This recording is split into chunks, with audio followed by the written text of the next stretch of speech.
Welcome back, dear learners. Let's continue part 2 of Unit 3, the global trade environment. We have discussed India's domestic economy and the general framework of macroeconomics. Now, we'll look at how countries interact. First, global trade or international trade. It is simply the exchange of goods and services beyond national borders. It is a critical component of the global economy, connecting countries, businesses, and consumers worldwide. But we are interested in the global trade environment. This term refers to the overall context in which the trade happens. It is the sum of all the economic, politic, legal, social, and cultural factors that influence international trade activities. Let's break those factors down. The global trade environment is shaped by a variety of factors. First are economic factors. This includes the macroeconomic conditions of the trading countries, such as their GDP, growth, inflation rates, and currency exchange rates. Second are political factors. These are the policies implemented by governments to govern trade, such as tariffs, quotas, and trade agreements. This also includes the crucial element of political stability. Third are legal factors.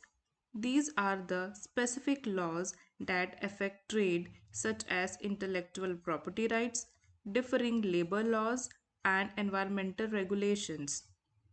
Fourth, we have social factors. These are the cultural and demographic trends that shape consumer preferences. And third, there are technological factors, advancements in infrastructure, logistics, and communication that make global trade more or less efficient. So, why is this global trade environment so important? Its role in shaping economic prosperity is crucial. First, it drives economic development. Trade allows countries to specialize in producing goods where they have a competitive advantage, which leads to higher productivity. It gives countries access to resources they may not have, like rare minerals or capital. It allows for diversification of markets, reducing risk. It also fosters innovation and technology transfer and directly benefits consumer by increasing the variety of goods available and lowering prices. But is it just important or is it just necessary? The text argues it is necessary for several reasons. It allows for the efficient allocation of resources globally. It allows businesses to achieve economies of scale by giving them access to much larger markets, which lowers production costs. It is a powerful tool for income generation, job creation, and poverty reduction. And finally, it fosters global cooperation and interdependence, which can reduce the likelihood of conflict and contribution to peace. The global trade environment has had a profound impact on our world. One major impact is increased economic integration. This is seen in the growth of regional trade blocs like the European Union or ASEAN. Another is the rise of global value chains. This is a key concept. It means that the production of a single good is often fragmented across multiple countries. Your smartphone, for example, has parts designed, manufactured, and assembled in many different nations. This allows businesses to optimize production and lower costs. We have also seen a shift in economic power. Global trade has enabled the rise of emerging economies like China, India, and Brazil, transferring some economic power away from traditionally dominant nations. Of course, there are other impacts.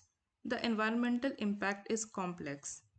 Trade can help spread green technology, but it also contributes to degradation through increased transportation and consumption, and it has a deep social and cultural impact by exposing all societies to new ideas, products, and lifestyles. To recap this session, the global trade environment is the sum of all political, legal, economic, and social factors that influence the exchange of goods and services across borders. It is important because it allows countries to specialize, which drives economic growth, fosters innovation, and improves consumer welfare through more choices and lower prices. It is necessary because it enables efficient resource allocation and allows firms to achieve economies of scale. Its impact has been profound, creating the global value chains that define modern manufacturing, enabling a shift in economic power to emerging nations and presenting complex environmental and social challenges. To manage this complex global trade environment, nations have tried to create rules. This brings us to the General Trade Agreement on Tariffs and Trade or GATT. What is GATT? It was a multinational treaty signed in 1947. Its purpose was to promote global economic collaboration and streamline international trade by advocating for ideals like free trade, transparency, and preventing discrimination. Although the WTO replaced it in 1995, its core principles still shape global trade today. Its origin lie at the end of World War II, when leaders wanted to create institutions to prevent future conflicts. This was the same motivation behind the Bretton Woods Conference that created the Indian Monetary Fund and the World Bank. GATT's primary goal, signed by 23 original countries, was to provide a framework for negotiating reciprocal tariff reduction and to prevent the protectionist policies that were common in 1930s. So, how did GATT actually work?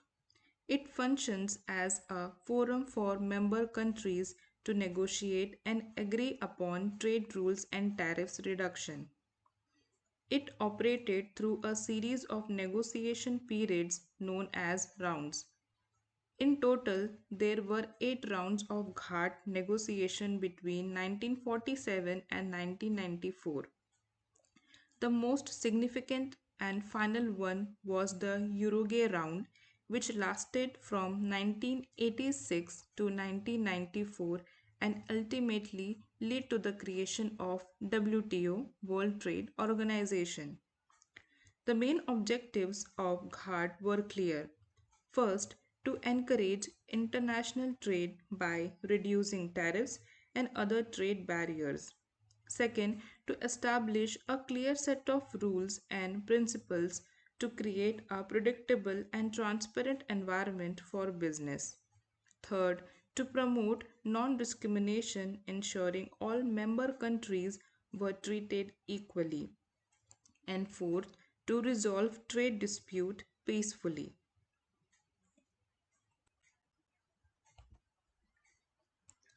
To achieve these objectives, GHAT was built on several core principles. The first was trade liberalization, the goal of reducing barriers. The second and most famous was non discrimination.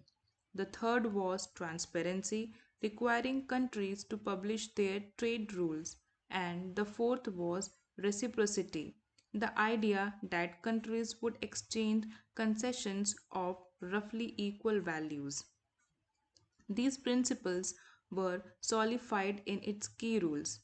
The two most important rules of non discrimination were the most favored nation MFN principle and the national treatment principle.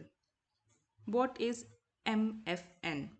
It means that any special trade advantage, like a lower tariff that a country grants to one country, must be extended to all other GHAT members. It stops countries from picking favorites. What is national treatment? This rule states that once imported goods have entered a country's market, they must be treated no less favorable than domestically produced goods. You can't charge a special internal tax only on foreign products, for example.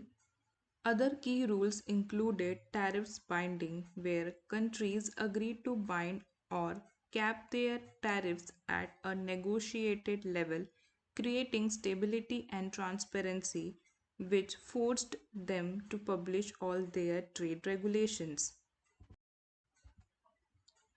So, to recap, GHAT was the foundational 1947 treaty designed to liberalize global trade after World War II. It worked through 8 rounds of negotiation built on the core principle of trade liberalization, non discrimination, transparency, and reciprocity.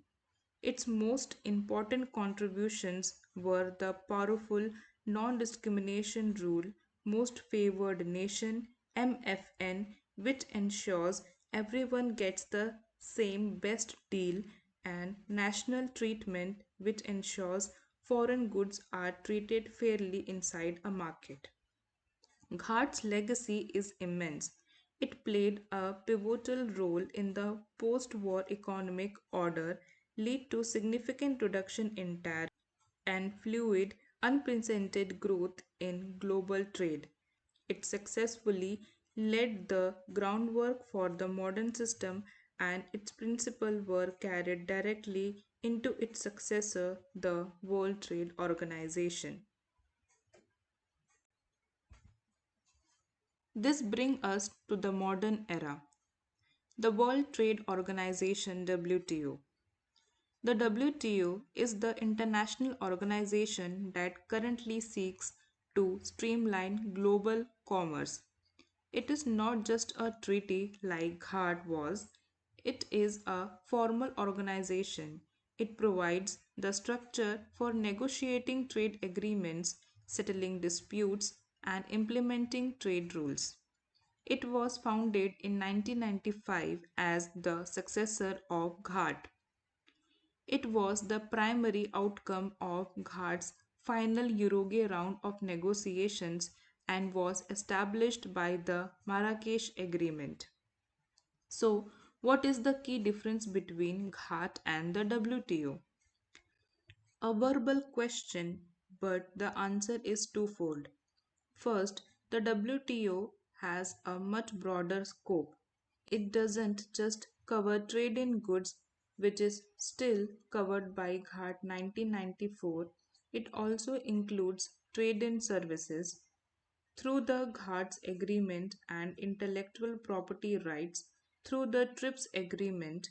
Second, the WTO has a stronger institutional structure and, most importantly, a much more effective dispute settlement mechanism to enforce the rules. The WTO's legal framework is a complex set of several key agreements. The first is the GHAT itself, which was updated and incorporated into the WTO to continue governing trade in goods. The second is the General Agreement on Trade in Services GHATS. This was new and it extended the core principle of trade to sectors like finance, telecommunications, and tourism. The third is the agreement on trade related aspects of intellectual property rights. This is very important and often controversial agreement that sets minimum standards for how countries must protect intellectual property like patents, copyrights, and trademarks in the context of trade. Other key agreements include the Agreement on Agriculture, which aims to reduce trade distorting subsidiaries in the farm sector, and the TBT and SPS agreements, which set rules to ensure that technical regulation and food safety standards do not become unnecessary obstacle to trade. The WTO has been instrumental, but its future depends on its ability to adapt to new challenges. It faces several key issues. First is digital trade. The rapid growth of e commerce has created a whole new era of trade that the original rules did not anticipate, rising concern about privacy, cybersecurity, and the digital divide. Second is trade and environment. There is increasing pressure for the WTO to balance its goal of trade liberalization with the urgent need to protect the environment and promote sustainable development. Third is trade and development. The WTO must continue to find ways to help developing countries integrate into and benefit from the global trading system. Fourth is the urgent need for reforming the dispute settlement system.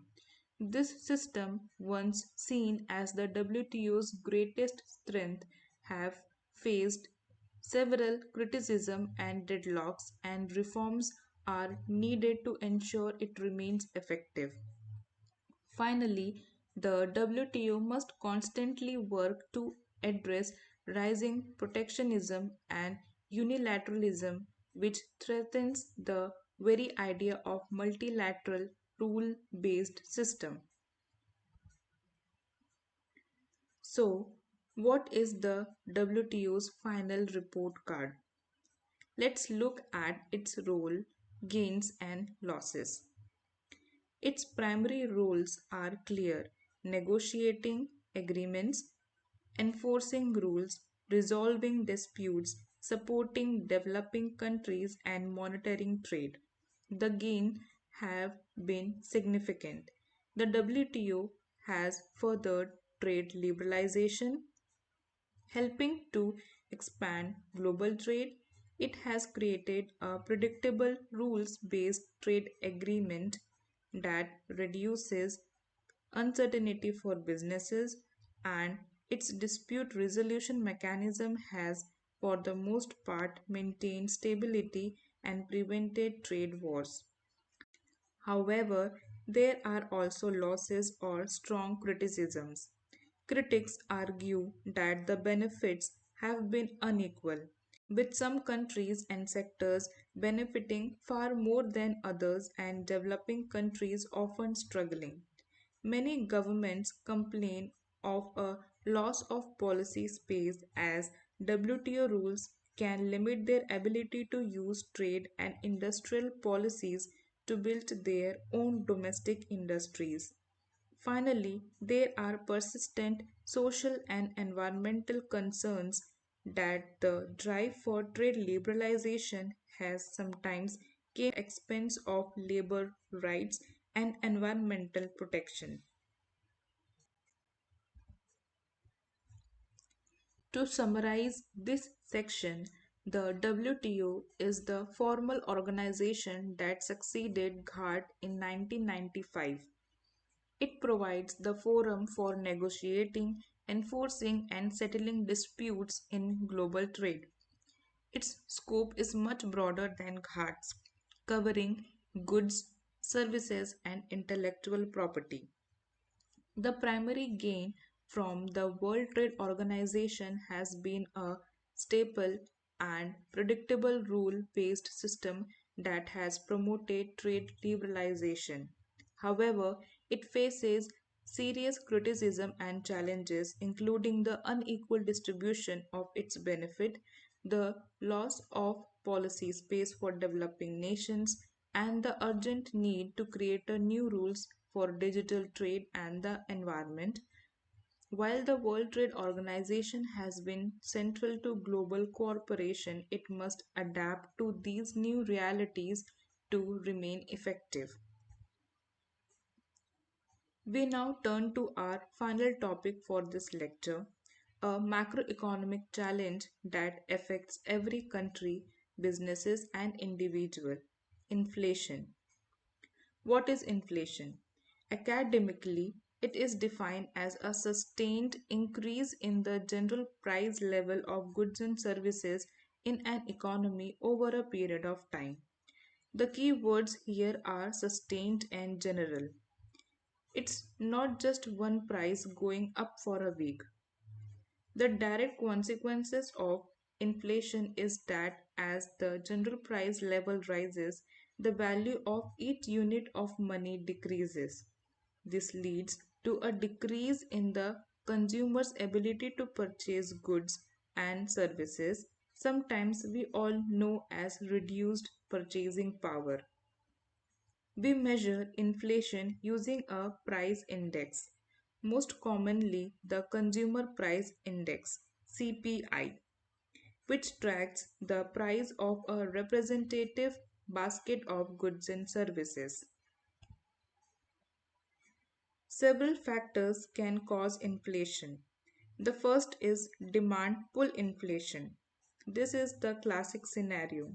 It arises when the overall demand in an economy suppresses the overall supply. This excessive demands create a scarcity that puts upward force on prices.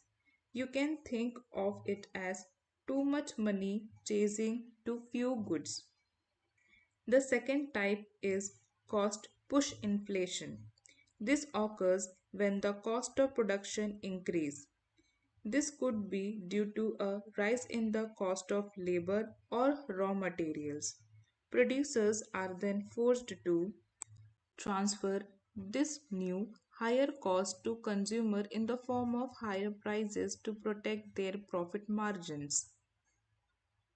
A third, more psychological cause is inherent inflation. This is caused simply by the anticipation of future inflation. If workers expect prices to rise, they will demand higher wages. If firms expect their costs to rise, they will raise their prices. This creates a dangerous self perpetuating cycle. An inflationary economy has several key features. The most obvious one, of course, is rising price. This is a continued increase in the overall price level across various sectors. This directly leads to the second feature, decreased purchasing power. As prices rise, the value of money falls and consumers find they can buy fewer goods and services with the same amount of money. A more complex feature is income redistribution. Inflation doesn't affect everyone equally. This arises a key question: who benefits and who loses? The text tells us that debtors might benefit if their debt is fixed in nominal terms. The real value of that debt diminishes as prices rise. Conversely, lenders and people on fixed incomes like pensioners will lose as their income does not rise with prices and their purchasing power is eroded. The problems continue. High, or perhaps more importantly, unpredictable inflation creates widespread uncertainty and reduced investment. It becomes very difficult for businesses to plan for the future or budget for new projects, which often lead them to become more cautious and invest less. Inflation also creates two interesting type of costs. Inflation also creates two interesting types of cost. The first is menu costs. This is the literal cost that firms faces for frequently changing their prices. The cost of printing new menus, new price labels, or updating complex computer systems. The second is shoe leather costs. This refers to the time, effort, and transaction costs that individuals spending trying to protect their money from inflation.